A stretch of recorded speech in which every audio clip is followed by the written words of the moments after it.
Let's go now to Sara, who's in Tel Aviv. And Sara, Tel Aviv has been for days very much the focal point of protests demanding the captives' release. We now have confirmation that they are on Israeli soil. What more can you tell us?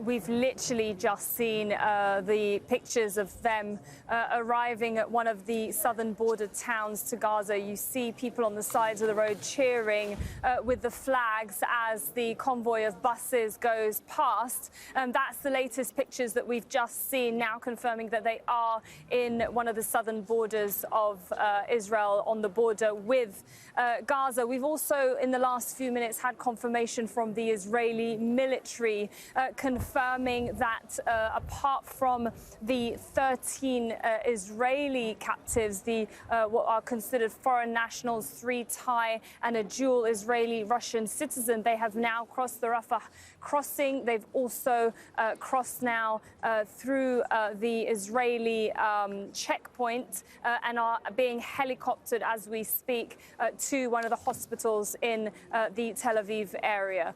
Now that means, based on this, that all of those released now are in Israel. Yeah, sorry, it's an important clarification that not all of the captives have gone through the same crossing, and that, as you mentioned there, 3, the foreign nationals, have gone south into Egypt. The 13 Israelis, you said earlier, had crossed through a different crossing. How significant is this, do you think?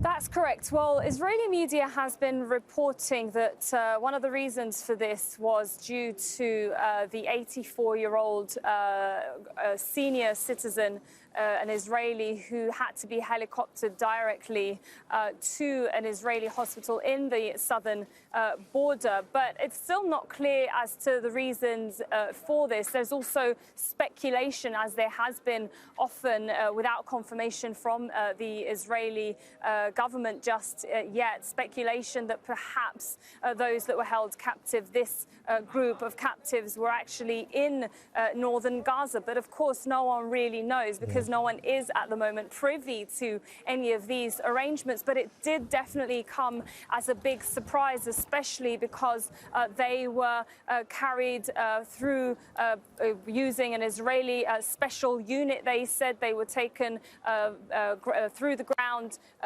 not across that Rafah border crossing, but straight away from central Gaza through a different crossing. Now, all of this is also happening as the War Cabinet has been meeting not far from here, just behind me, actually, here in the Ministry of Defense, where discussions are ongoing, it seems, as to potentially looking at the possibility, which the US President Joe Biden spoke about just earlier, that looking at a possibility of the extension of this 4-day pause. Tomorrow is day 4. That means that once tomorrow is over, according to what Prime Minister Benjamin Netanyahu has been saying now for days, as well as the Defense Minister Yoav Gallant, that they would continue the war straight away as soon as that 4-day pause is over. Well, now we're hearing from Israeli media, as well as from the US President Joe Biden, when he was asked what would his preference be, and he said to continue this pause